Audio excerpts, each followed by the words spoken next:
Bismillahirrahmanirrahim.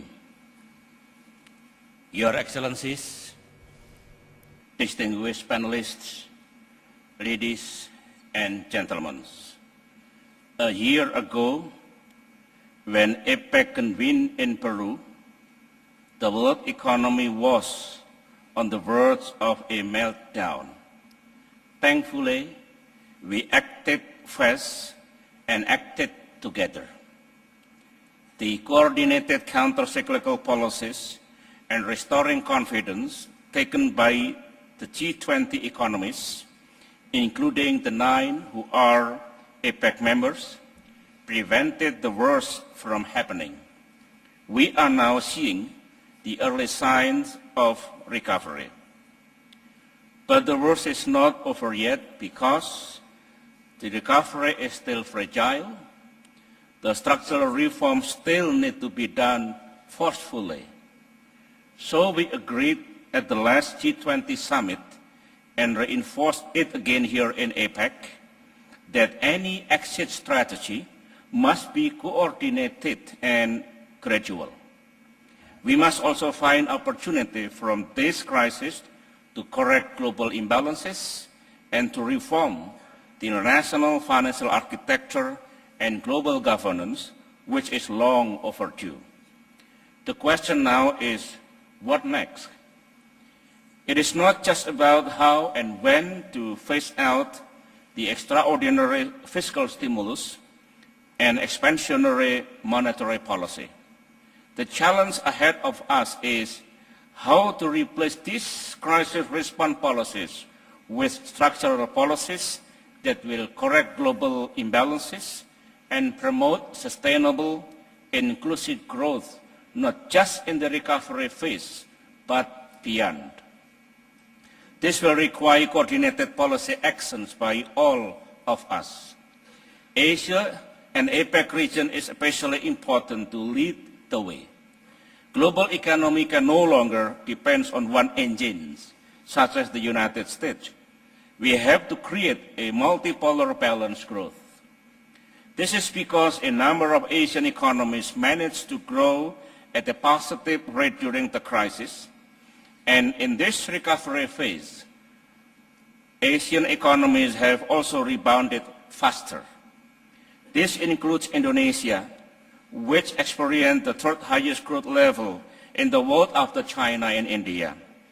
In 2008, our growth was 6.1%, and growth is expected to be 4.3% in 2009.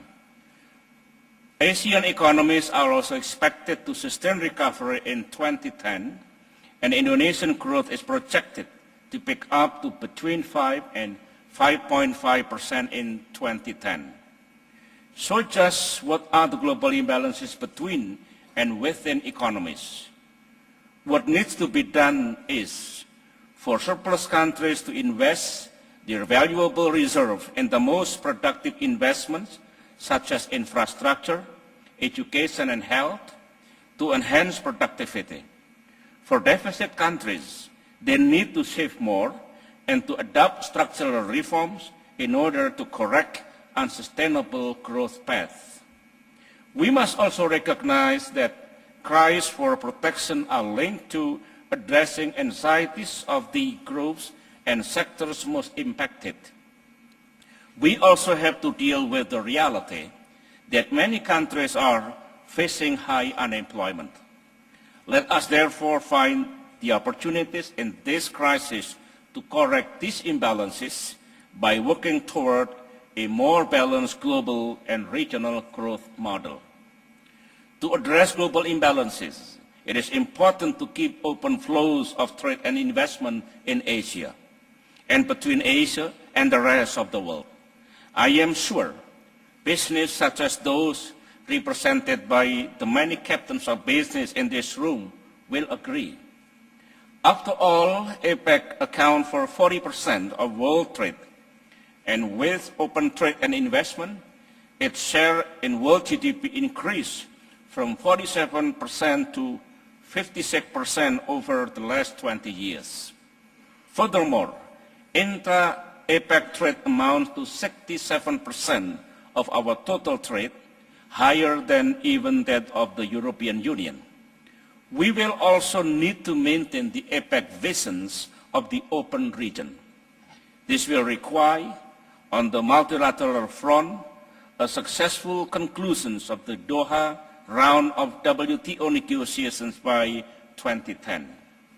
It also requires economic integration in the Asian region that builds on Asia's dynamic market, which build on existing free trade areas in ASEAN and ASEAN with Japan, China, Korea, India, and Australia and New Zealand.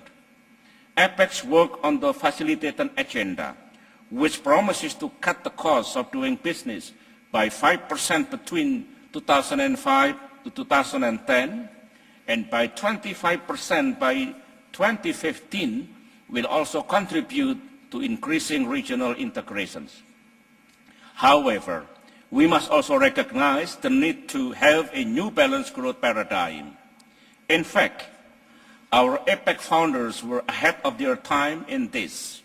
From the founding of APEC, Indonesia always saw APEC's vision as not only a adult open region based on liberalization and facilitations, but must include capacity building to give confidence for the first two pillars. No more than ever, with rising unemployment faced by many APEC members, we need to bolster confidence to continue opening up our economies and dealing with those left behind and marginalized by globalizations. This is not just about addressing the socio-political economic realities. It is about nurturing the sources of growth and investing in the future. Engines of growth will shift from export to domestic spending, especially on social priorities. Higher spending on education and healthcare and better designed social safety nets will improve human capital and increase productivity. Our possible engines of growth would be green growth with investment in energy conservation, clean energy technology, and transportations. The surest way to get sustainable growth is also to increase productivity, productivity through investment in technology and reforms. These all offer opportunities for investment and provide incentive for business. Excellencies, ladies and gentlemen, apart from the global imbalances, we must also address imbalances at the national level. Thus, to rectify the imbalances within nations, we must provide the necessary social protections for the vulnerable groups who are most impacted by globalization forces. We must also debottleneck and implement ambitious structural reforms in order to enhance productivity and build a stronger basis for healthy and sustainable growth. There are many things that can be done. Let me share with you the Indonesian experience. Indonesia is no stranger to financial meltdown. In the 1997-1998 Asian financial crisis, Indonesia was hardest hit. But the crisis brought blessing too. It spurred a new era of reformasi and democracy, which transformed Indonesia for good. That crisis has taught us not to repeat our mistakes. At the onset of this new crisis, our banking system was sound, and exposure to debt or over-leveraging by our companies was low. Early on, we also moved quickly to shore up confidence and implement counter-cyclical expansionary measures. Side by side with our business sector, we made sure that business and consumer confidence remain high. We worked closely with the business sector to ensure we were taking the right steps, including temporary incentives and support to minimize the impact on unemployment.